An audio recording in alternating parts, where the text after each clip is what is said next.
자리에 앉으시겠습니다. 오늘부터 하나님 허락하시는 대로 주일 낮 예배 때 히브리서를 강해하도록 하겠습니다.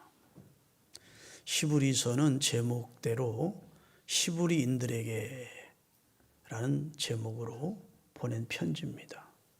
히브리인은 이스라엘 사람들을 가리켜서 히브리인들이라고 합니다. 초대교회 당시는 거의 히브리인들이 예수 그리스도를 주로 영접하고 기독교인이 됐습니다. 베드로도 히브리인이고 요한, 야고보, 예수님의 12제자, 바울 다 사실은 히브리인들입니다. 이스라엘 사람들이지요. 그 사람들은 원래 유대교인이었습니다.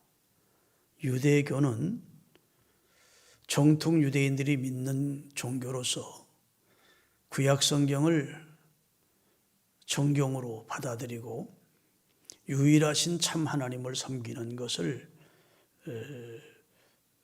교리로 하는 종교가 유대교입니다. 그래서 모세오경을 율법으로 받고 그 다음에 선지자들의 말을 삶의 기준으로 삼고 사는 백성들이 유대인들이고 그들이 믿는 종교를 유대교라고 했습니다.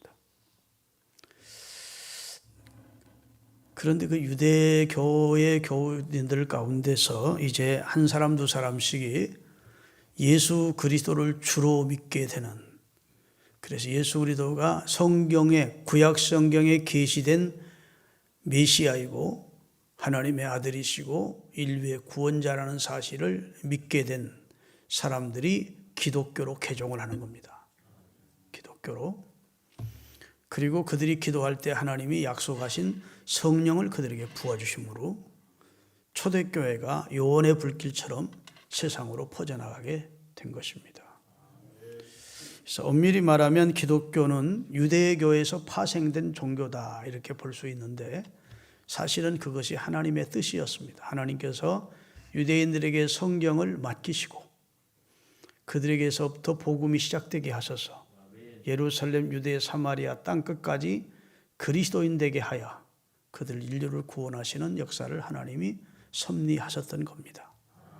그래서 많은 유대인들이 그리스도를 발견하고 그리스도가 얼마나 우월하신 분이고 하나님이시고 메시아시고 인류의 죄를 정결케 하신 구세주라는 사실을 알고 믿게 되고 그리스도를 고백하고 기도하는 순간 하나님이 약속하신 성령을 그들에게 부어주심으로 초대교회가 그렇게 시작이 된 거예요. 그런데 이 히브리인들이 이제 예수 그리스도를 주로 믿고 기독교인이 되고 나서 두 곳에서부터 핍박이 왔습니다. 첫째는 로마 제국으로부터 정치적인 핍박이 왔습니다. 로마는 자기들이 통치하는 모든 관할 지역에 있는 백성들에게 가이사가 주라고 고백하도록 강요했습니다. 가이사는 로마 황제를 말합니다. 가이사가 주냐 그리스도가 주냐 하고 물었을 때 가이사가 주가 아니고 그리스도가 주라고 하면 죽이는 겁니다. 그렇게 거세게 초대교회 성도들에게 핍박이 왔어요. 그래서 여러분 쿠어바디스라는 영화를 보면 알지만 수많은 사람들이 골탈에 태워 죽이는 화형을 당하기도 하고 짐승의 물에 뜯겨 죽임을 당하기도 하면서 가이사가 내 인생의 주인이 아니고 우주의 주인이 아니고 세상의 주인이 아니고 그리스도가 이 세상의 주인이시고 내 생명의 주인이시다 라고 고백하면 무조건 죽이는 거예요. 그 다음에 히브리인이었다가 기독교인이 된 사람에게는 유대교로부터 유대인으로부터 핍박이 왔습니다. 왜냐하면 유대인들은 모세의 율법과 할례와 제사 제도를 지금도 계속 주장하는데 기독교는 다시는 할례를 받을 필요가 없고 안식일은 이미 예수 그리스도로 폐해졌고 그의 부활을 기념하는 날 예배드리고 그러니까 유대 민족 가운데서 예수 믿는 사람이 생기면 가문에서 쫓아내는 것이고 직장에서 축출해버리는 겁니다. 그런 상황이 당시 그리스도인들이 그리스도를 주로 고백하고 당하는 핍박 환경이었다고요. 로마로부터 핍박을 당하고 그 다음에 유대 나라로부터 이제 핍박을 당하는 환경을 저들이 처해 있었다고요. 이 히브리서를 기록할 당시가 그랬다는 겁니다. 그들은 그런 환경 속에서 그리스도를 택했습니다. 그리고 공개적으로 그리스도가 주라고 신앙 고백을 했습니다. 그것은 로마라는 세상 제국이나 유대주의라고 하는 민족 종교와는 비교할 수 없는 탁월하신 예수님을 발견했기 때문입니다. 밭을 갈다가 보화를 발견한 것처럼, 눈을 감았다가 눈을 떠서 밝은 빛을 본 것처럼 예수님이 어떤 분인지를 새롭게 알게 됐고 깨닫게 됐고 믿게 된 겁니다. 그래서 기쁨으로 예수 그리스도를 구주로 영접하고 만인 앞에서 자기의 신앙을 고백하게 된 거예요. 가족들 앞에서든 공회 앞에서 나는 예수 그리스도를 주로 믿는 사람이다 라고 자신 있게 고백을 했습니다. 그리고 기뻐하면서 신앙생활을 했다고요. 그런데 그 상황을 베드로는 이렇게 설명하고 있습니다. 베드로 전서 1장 8절 9절입니다. 그 당시 초대교회 성도들이 어떻게 신앙생활을 했느냐. 예수를 너희가 보지 못하였으나 사랑하는도다. 예수님을 직접 본 사람들은 당시 많지 않았다고요. 예수를 보지 못하였으나 너희가 사랑하는도다. 이제도 예수님은 이제 부활성천하신 예수님을 볼 수 없죠. 이제도 보지 못하나 믿고 예수를 주로 믿고 말할 수 없는 영광스러운 즐거움으로 기뻐하니 믿음의 결국 곧 영원히 구원을 받았기 때문이다. 구원받았다는 사실에, 영생을 상속받게 됐다는 사실에, 천국 백성이 되었다는 사실에 저들은 말할 수 없는 기쁨과 즐거움으로 신앙생활을 했다는 겁니다. 그런데 세월이 1년 가고 10년 가고 20년 가고 그러면서 그 열정적인 신앙인들이 계속해서 로마 정부로부터 핍박이 오죠. 그 다음에 같은 유대 동족으로부터 핍박이 오죠 하니까 신앙적으로 많이 흔들리고 있을 때 히브리서의 저자인 바울이 자기 동족 이스라엘 백성들에게 예수 그리스도가 얼마나 위대하신 분인지, 얼마나 대단하신 분인지, 얼마나 존귀하신 분인지, 얼마나 탁월하신 분인지를 그들에게 다시 한번 교리적으로 설명을 해 주어서 예수 그리스도를 주로 믿는 믿음 가지고 흔들리지 말 것을 권한 내용이고, 유대교와 기독교를 비교하면서 기독교를 변증하는, 변론해서 변호하면서 증명하는 그런 내용이 책이 히브리서라고 말할 수 있습니다. 히브리서는 저자가 분명히 나와 있지를 않아요. 그렇지만 매튜 헨리라고 하는 주석이나 알버트 번즈라고 하는 사람이 낸 주석 중에는 최고 알아주는 주석의 그 신학자들은 사도 바울이 히브리서의 저자게, 히브리서를 쓴 사람이다라고 주장을 하고 있고, 대부분의 신학자들은 그렇게 인정을 하고 있습니다. 여러분, 사도 바울은 유대교인이었다가 기독교인이 된 사람입니다. 유대교인으로서 얼마나 철저한 유대교인이었는지, 그는 히브리인 중에 히브리인이고 바리새인 중에 바리새인이고, 그 다음엔 율법으로는 정통한 사람이고, 할렐루야, 얼마나 기독교인을 싫어했는지 기독교인을 잡아 죽이고 가두는데 선봉했었던 사람입니다. 그러다가 다메섹에서 예수님을 만난 후에 구약은 예표, 그림자고 예수님은 본체시구나. 예수님은 하나님이시고, 예수님은 창조주시고, 예수님은 우리의 구원자시고, 예수님은 심판자시구나. 유대교와 기독교는 게임이 안 되는구나. 하늘과 땅 차이구나. 그래서 지난날 자기가 그렇게도 자랑스럽게 얘기했던 모든 유대교의 진리 내지는 유대교에서 알고 있던 그런 모든 종교적인 것들, 그런 것들은 다 배설물처럼 버렸습니다. 예수 그리스도를 아는 지식이 가장 고상하고 가장 예수 그리스도가 귀하다는 사실을 깨닫고 알게 된 그에게 결단을 했는데 그가 그리스도를 위해서 살겠다고 결단을 하고 선교사로서의 사역을 바치게 되는 것이지요. 할렐루야. 여러분, 지금 하나님의 교회가, 교회를 다니다가 많은 사람들이 교회를 떠나는 경우가 있습니다. 젊은이들 가운데도 교회를 떠나는 사람들이 많아요. 근데 그 사람들이 생각하는 기독교는 교회 가면 하라 하는 거 많고 하지 말라는 거 많고 술도 담배도 못하게 하고 뭐 주일날 무슨 여행도 못하게 하고 너무 제지하는 게 많고 그렇지 않아도 세상을 살면서 스트레스 받는데 교회 가면 하라는 게 또 많고 하지 말라는 것도 많으니까 아이고 나 교회 생활 그만두겠다 이렇게 여기는 젊은이들이 많아요. 수고하고 무거운 짐진 자들아 다 내게로 오라 내가 너희를 쉬게 하리라고 예수님은 우리에게 참된 평안과 쉼을 주시는 것이 복음인데 기독교의 지도자들이 율법을 가르치고 맨날 율법 얘기하고 유교 비슷하게 도덕을 가르치는 도덕 종교 비슷하게 도덕이나 율법만 가르치지 그리스도가 얼마나 위대하고 그리스도를 믿고 산다는 것이 얼마나 축복된 것이고 그리스도가 얼마나 탁월한 분인지를 알고 믿고 경험하게 되면 그 사람은 절대 주님을 떠나지 않습니다. 세상이 아무리 유혹하고 미혹해도 그리스도를 경험한 사람, 그리스도를 통해 주시는 성령의 은사를 경험한 사람은 평생 그리스도 중심적인 삶을 살지 주님을 떠나지 않는 거예요. 그런데 교회가 성경 말씀을 진리로 받지 않고 기독교 경전의 한 텍스트 정도로 이해를 하고 인본주의 자유주의 신학을 받아들인 다음에 예수님을 노동운동을 하신 분이라고 예수님은 정신혁명을 하신 분이라고 예수님이 정신혁명하러 이 세상에 오신 게 아니에요. 예수님이 노동운동 하려고 압제당하는 사람들 해방시켜주러 오신 분이 아니에요. 예수님은 죄와 사망에서 우리를 구원해 주 오신 분이에요.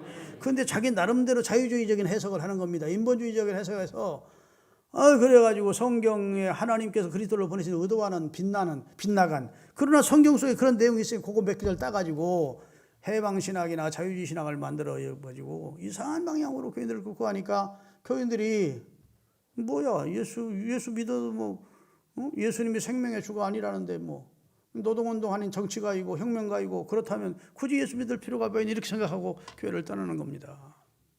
예수님은 그런 분이 아니에요. 예수님은 성삼위 가운데 하나님이세요. 할렐루야. 오늘 그 내용을 설명하는 거예요. 히브리서는 예수님의 탁월성을 말하는 겁니다. 예수님은 이스라엘 백성들이 존경하는 인물들 가운데 나비라 해서 선지자들을 존경했습니다. 왜 선지자들을 왜 존경했냐? 하나님의 대언자라고 생각했어요. 하나님의 말씀을 받아서 대언하는 사람. 그런데 안타깝게도 거짓 선지자들이 있어서 망정이지 거짓 선지자가 아닌 진짜 하나님의 말씀을 받아서 대언해 주는 사람을 이스라엘 백성들은 가장 존경하는 인물로 여겼다고요. 할렐루야. 그런데 오늘 히브리서 본문 딱 시작하면서 하나님이 선지자들을 통해서 대언자들을 통해서 여러 모양과 여러 부분으로 말씀하신 하나님이 이 모든 날 마지막 곧 말세가 시작되면서 그리스도가 오시면 신약시대가 시작되면서 그 아들 예수 그리스도로 말씀하기 시작했다. 그러니까 예수님은 어떤 선지자보다 위대하신 분이시다. 그 다음에 4절부터 14절까지는 이스라엘 사람들이 존경하고 흠모하는 그 존재 가운데 천사를 존경했습니다. 여러분 중세기 교회까지 중세 기독교회 가도 모든 음악 작품 보면 거기 천사라고 노래하는 내용이 나오고 모든 미술 작품 미켈란젤로나 무슨 하여튼 누가 그림 보면 다 천사가 그려져 있어요. 응? 그 천사 숭배 사상까지 있었습니다. 네, 천사를 그렇게 귀히 여겼는데 오늘 4절부터 14절까지 보면 천사와 예수님은 비교가 안 된다. 이스라엘 백성들이 그렇게 존경하는 인물 가운데 율법을 받은 모세를 존경하는데 히브리서 4장에 보면 모세와 예수님은 비교 자체가 안 된다는 겁니다. 모세는 피조물이고 예수님은 창조주시라는 거예요. 그래서 구약과 신약을 대조하면서 옛 언약과 새 언약을 대조하면서 율법과 그리스도가 하신 복음을 대조하면서 인류 가운데 가장 뛰어나신 유일하신 구주가 되시는 그리스도의 우월성과 그분은 천지를 창조하기 전부터 계신 그분은 선지하신 분이에요. 따라서 예수님의 선제성과 우월성을 강조하는 책이다. 그게 히브리서입니다. 우리 인간이 지음받기 전 천지가 창조되기 전부터 그리스도는 존재했다. 이렇게 말씀하고 있는 거예요. 자, 우리 한번 왜 이 성경이 히브리서를 기록한 자가 바울이라고 여기느냐 하면 이렇게 신약과 구약을 대비하며 율법과 복음을 대비하면서 이렇게 설명할 자격을 가지고 실력을 가진 사람은 바울에는 없다는 것이 중용학자들의 입장이고, 그러면 여기는 자기 이름을 안 넣느냐? 유대인들에게는 바울이 배신자입니다. 유대인들은 바울을 악감정을 가지고 있어요. 바울에 대해서 좋지 않은 감정을 가지고 있었습니다. 왜? 유대인들의 자랑은 할례를 받는 거였습니다. 태어난 지 8일 만에 성기 표피를 잘라내는 할례를 받는 것이 이스라엘 백성의 자랑이요 긍지였는데, 사도 바울은 가는 곳마다 할례 받을 필요가 없다고 주장하고 다니니까 유대인의 입장에서는 아주 배반자이고 그다음에 전염병을 퍼치는 사람처럼 여겼다고요. 유대인들은 바울을 싫어했습니다. 근데 바울이 여기 찾아 히브리서면서 예수 그리스도의 종 바울은 이러고 성경을 썼으면 히브리 사람들, 그 이스라엘 사람들은 이 성경이 바울이 쓴 책이라고 하면 읽지도 않고 갖다 버릴 것이기 때문에 저자를 뺀 것일 것이라는 것이 중용학자들의 얘기예요. 이해가 되는 얘기입니다. 여러분, 존경하는 사람이 쓴 책을 읽고 싶지, 진짜 막 치가 떨리는 사람이 쓴 책을 읽고 싶은 사람이 누가 있겠습니까? 사도 바울이 의도적으로 이방인의 선교를 하다 보니까 유대인들이 잘 모르고 있는, 유대인 기독교인이면서도 흔들리고 있는 사람들을 위해서 내가 히브리인들에게 편지를 써서 보내야 되겠다 생각하고 히브리서를 썼을 것이라는 것입니다. 자, 그러면 1절부터 다시 띄우겠습니다. 본문 1절. 옛적에 선지자들로 여러 부분과 여러 모양으로 우리 조상들에게 말씀하신 하나님. 자, 하나님은 말씀하시는 분인데, 옛적에는, 그 말은 구약 시대에는, 이전 시대에는 하나님이 대언자를 선지자로 세워서 여러 부분과 여러 모양으로 말씀을 하셨대요. 아멘.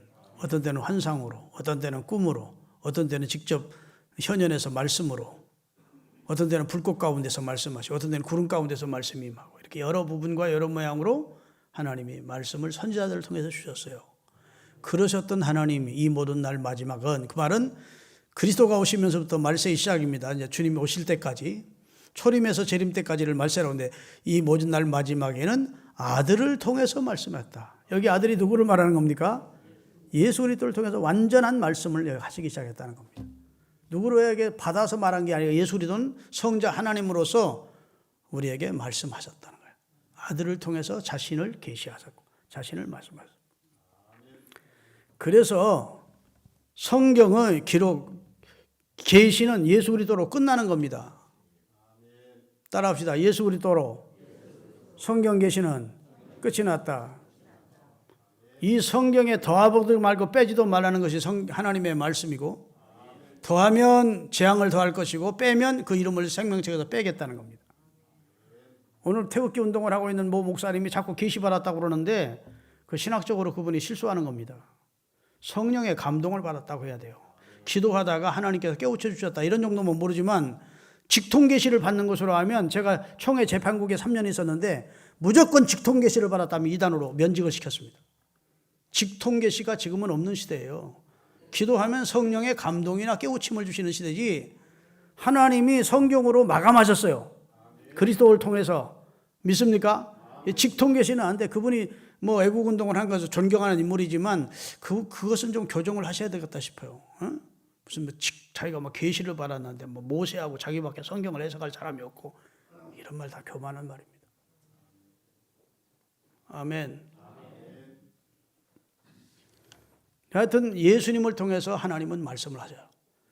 그전에는 대언자들을 통해 말씀하신 하나님이 이제는 예수 그리스도 곧 그의 아들을 통해서 말씀하셨다. 그래서 요한복음 1장에 보면 태초에 말씀이 계셨다. 이 말씀이 하나님과 함께 계셨는데 이 말씀은 곧 하나님이셨다. 할렐루야. 그리고 그가 없이는 된 것이 하나도 없다. 그의 말씀으로 세상은 지음을 받았다. 그리고 세상에 그분은 빛으로 오셨다. 이렇게 돼 있어요. 예수님은 빛으로 이 세상에 오셨는데 사람들이 어둠에 있어서 깨닫지 못했다. 눈이 감겨진 상태라 빛이 왔는지도 몰랐다. 빛이 온 줄 아는 사람들도 빛으로 나오기를, 자기 행위가 드러날까 해서 빛으로 나오기를 기뻐하지 않았다. 그래서 예수님이 빛으로 오셨다는 사실을 인정하지 않기도 하고, 그것을 몰랐던 사람들이 그리스도를 아직도 영접하지 않는 것이지, 예수 그리스도가 빛으로 오신 분이고 그분은 성자 하나님이시고 우리의 구원자라는 사실을 알고 깨닫게 된 빛으로 나온 사람은 다 그분을 영접하게 되는 것입니다. 할렐루야. 그래서 그 다음에 2절을 보겠습니다. 2절 띄우세요. 자, 그가 태초에 하나님과 함께 계셨고 그러세요. 그 태초부터 선지했던 분이라는 겁니다. 여기서 태초라는 것은 천지 창조 전입니다. 영원 전부터 하나님과 함께 계셨고 3절 만물이 그로 말미암아 지은 바 되었으니 지은 것이 하나도 그가 없이 된 것은 없다. 창세기 1장을 띄우겠습니다. 왜 하나님이 하나님이라고 하고 예수님을 하나님이라고도 합니까? 이렇게 이야기하는 분들에게 제가 설명을 해드릴게요. 하나님이 가라사대 하나님이 천지와 만물을 창조하신 다음에 하신 말씀입니다. 하나님이 가라사대 우리의 형상을 따라 우리의 모양대로 우리가 사람을 만들고 그로 바다의 고기와 공중의 새와 육축과 온 땅에 기는 모든 것을 다스리게 하자. 여기 우리가 복수입니까? 단수입니까? 내가 내 형상대로 사람을 만든다. 하나님이 그렇게 말씀하지 않으시고 우리라는 단어를 써서 하나님이 천지와 만물을 창조할 때 성부 하나님, 성자 예수님, 성령 하나님이 수구해서 상의해서 창조했음을 창세기 1장에 선해주고 있습니다. 믿습니까? 그래서 예수님은 유대인들 나이 많은 사람들 앞에서도 아브라함도 너희 조상 아브라함도 나보기를 원했다. 나는 아브라함보다 먼저 있었다. 이런 말씀을 하니까 유대인들이 이해가 안 되니까 나이 50도 못된 놈이 우리 까마득한 조상보다 먼저 있었다고 그러고 막 돌로 예수님을 치려고 했다고. 근데 그 말은 사실입니다. 예수님은 태초요 상고라고. 태초부터 계신 분이라고. 여러분, 여하튼 예수님께서 천지와 만물을 창조하시는 창조주시다. 이게 이제 히브리서 첫 장의 선언이에요. 그분은 말씀으로 이 세상에 오셔서 하나님을 정확히 우리에게 가르쳐 준 분이고, 그 다음에 태초의 말씀, 천지를 창조할 때부터 계셨고, 그분은 천지 만물의 창조주가 되신다. 이렇게 말씀하고 있어요. 이해되셔야 되는데 아멘들 안 하시네. 할렐루야. 근데 그분에 대해서 쭉 말씀을 하십니다. 성경에 보면 이제 3절부터 다시 읽겠습니다. 본문 3절을 띄우세요. 이분은 하나님의 영광에, 자, 하나님께서 2절에 보면 그분은 하나님이 이 세상의 창조 후사로 세우셨대. 천지와 만물의 주인으로 세우시고, 그 다음에 그분은 하나님의 영광의 광채시래요. 여러분, 저를 보십시오. 사람들은 세상에서 영광의 자리에 오르려고 혼신의 노력을 합니다. 어떻게 하든지 영광의 자리에 앉으려고 그러죠. 하지만 예수님은 공생의 기간 동안 끊임없이 당신의 영광을 버리시는 일을 계속하셨습니다. 당신의 영광을 내놓으셨습니다.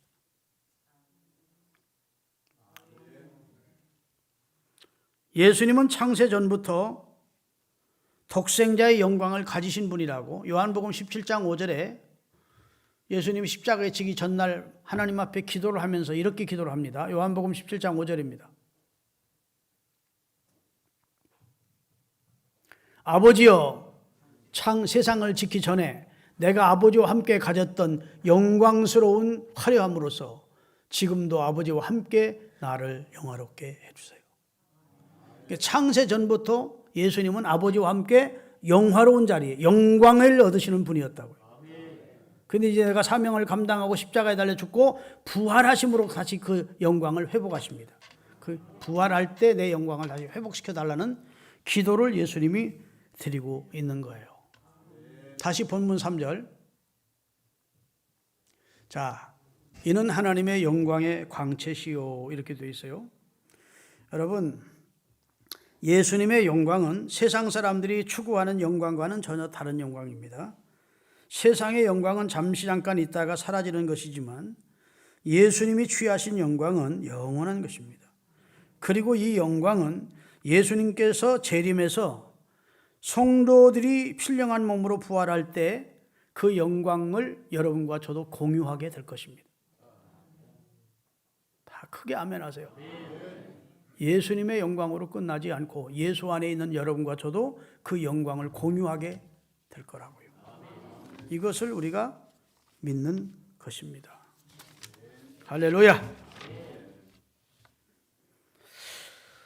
예수님은 영광의 광채시라는 말씀은 고린도후서 4장 4절에 사도 바울은 이렇게 말하고 있습니다. 같이 읽겠습니다. 고린도후서 4장 4절. 그 중에 이 세상 신은 귀신을 말합니다. 마귀, 이 세상 마귀가 믿지 아니하는 자들의 마음을 혼미케 해서 어지럽게 해서 그리스도의 영광의 복음의 광채가 비추지 못하게 함이니, 여기서는 그리스도의 영광의 광채가 어디를 통해서 나타나느냐? 복음을 통해서 나타난대요. 그 복음을 받아들이지 못하도록 세상 신인 마귀가 사람의 마음을 혼미케 해서 그리스도의 말씀을 의심하게 하고 받아들이지 못하게 한다는 겁니다. 그래서 하나님의 영광의 광채가 되시는 그분의 복음을 통해서 그분의 영광이 나타나 사람들이 그걸 알게 되면 예수님을 영접하게 되는데, 예수님을 영접하지 않으니까, 복음의 광채를 모르니까, 예수님을 영접하지 못하니까 하나님의 영광도 모른다는 겁니다. 그리스도는 하나님의 형상임이니라, 이렇게 나와 있는 거예요. 여러분, 이 말씀은 예수님의 영광이 복음을 통해서 빛을 발하게 된다는 뜻입니다. 이 말씀은 예수 그리스도를 믿지 않는 자는 예수 그리스도의 영광의 빛을 볼 수 없으며, 따라서 예수 그리스도를 통해서 비치는 하나님의 영광도 볼 수 없다는 뜻입니다. 어떤 사람들은 기독교 외에도 구원이 있고 예수 그리스도를 통하지 않고도 구원받을 수 있다고 주장하는데 노입니다. 이 세상 어떤 인간도 다 피조물입니다. 그리스도는 피조물이 아닙니다. 그분은 창세전부터 계셨던 창조주십니다. 할렐루야. 인류의 4대 성인으로 끝나는 분이 아닙니다. 그냥 존경받을 분이 아니에요. 그분은 우리의 경배의 대상이고 우리의 구주가 되시는 분이십니다. 할렐루야. 그래서 사도행전 4장 12절에 하나님은 그리스도라는 이름을 통해서만 인류를 구원하기로 작정하신 겁니다. 다른 이로서는 구원을 얻을 수 없나니, 천하 인간의 구원을 얻을 만한 다른 이름을 우리에게 주신 적이 없다는 거예요. 다른 이름이 아닌 누구 이름뿐, 예수 이름뿐으로만 구원 얻도록. 내가 길이요 진리요 생명이니 나를 통하지 않고는 아버지께로 올 자가 없다고 말씀하신 겁니다. 두 번째로 예수님은 하나님의 본체의 형상이래요.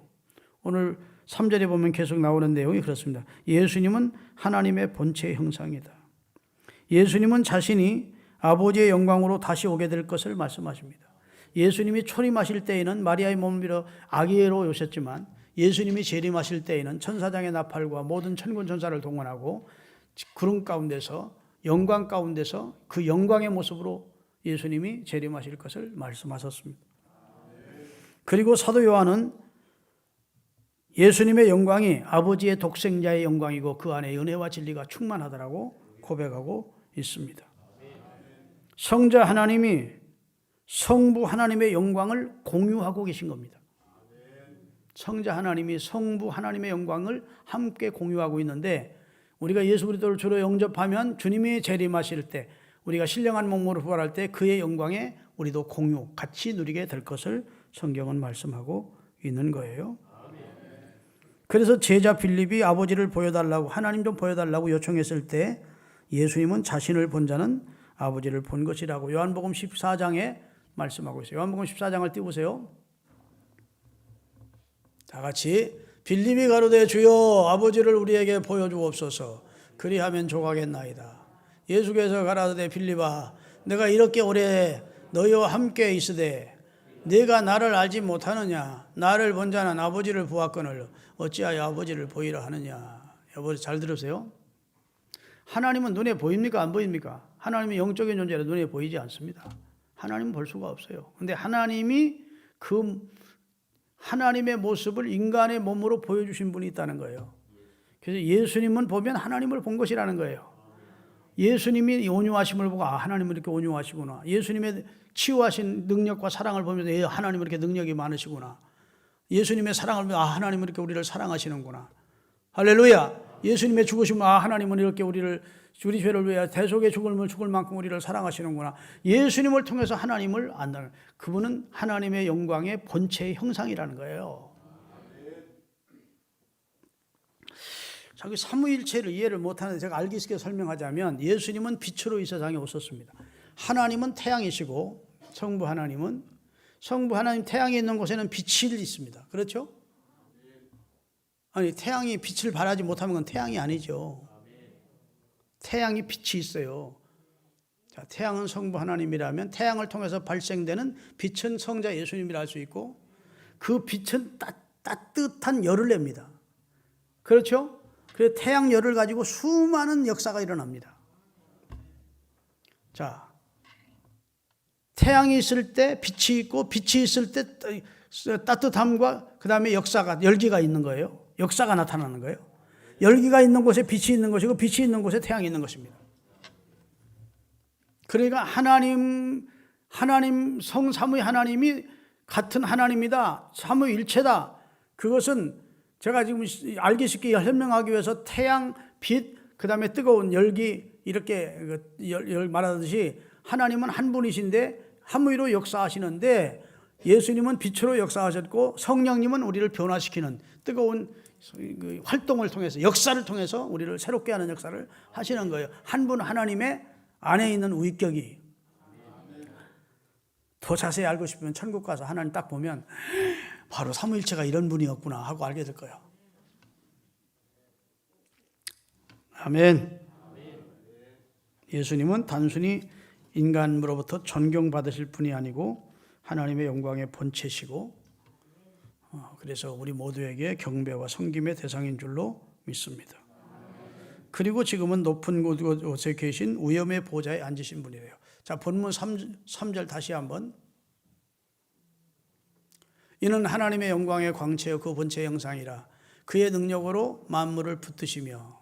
여러분, 여기 지금 여기 이 스피커가 이게 매달려 있습니까? 그냥 공중에 떠 있습니까? 매달려 있어. 이거 매달리지 않으면 똑 떨어지고 맙니다. 그럼 비행기가 매달지 않고 그냥 날아요. 그럼 엄청난 그 힘을, 그 제트 힘을 가지고 그것을 날리게 하는 힘이 있는 겁니다. 그냥 나르는 게 아니에요. 여러분, 사람이 300여 명 넘게 타고 그 무거운 짐들을 싣고 비행기가 뜬다는 게 기가 막히잖아요. 그러면 그 비행기에 1000만 몇 조보다 더 무거운 이 지구가 떠 있습니다. 뭐 어떻게 달려 있는 게 아니에요. 그리고 이 엄청난 속도로 지금 움직이고 돌고 있습니다. 가고 있어요. 이렇게 섭리하신 분, 하나님이 천지와 만물을 창조해 놓고 그렇게 일정한 궤도를 섭리하시고 보존하시는 분이 계시다는 거예요. 그 말은 하나님이 능력의 말씀으로 만물을 보존하시고 섭리하고 계시다. 그렇지 않으면 이 모든 혹성들이 충돌해 가지고 이거 사람이 살 수 있겠습니까? 지구가 태양 가까이 가서 사람이 다 타워 죽지 않겠습니까? 여러분, 달이 전부 가까이 와서 바닷물이 이 지구를 땅을 다 덮지 않겠습니까? 어느 정도 와서는 다시 또 물러가게 만드셨어. 기가 막히게 초상텔부터 시작해 가지고 그다음 조금이라고 또 뭐라고 그러지? 조금 때도 있고 뭐 하여튼 뭐 있어요. 사리때. 기가 막히지. 이 모든 만물을 창조하셨을 뿐 아니라 이것을 보존하신대요. 이걸 섭리하신대. 다스리고 계시대요. 그 다음에 가장 중요한 예수님의 사역은 죄를 정결케 하는 일을 하셨어요. 이게 우리에게 가장 고마운 일입니다. 우리 기독교인 입장에서, 우리 인간 입장에서는 죄의 삭은 사망인데 우리 죄를 예수님은 오셔서 정결케 하는 일을 하셨다.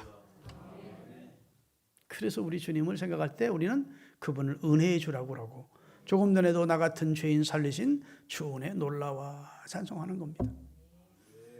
그 다음에 이제는 인류 구원의 사역을 완성하시고 부활하신 후 높은 곳에 계신 하나님의 위엄의 보좌 우편에 앉으시고 계시다.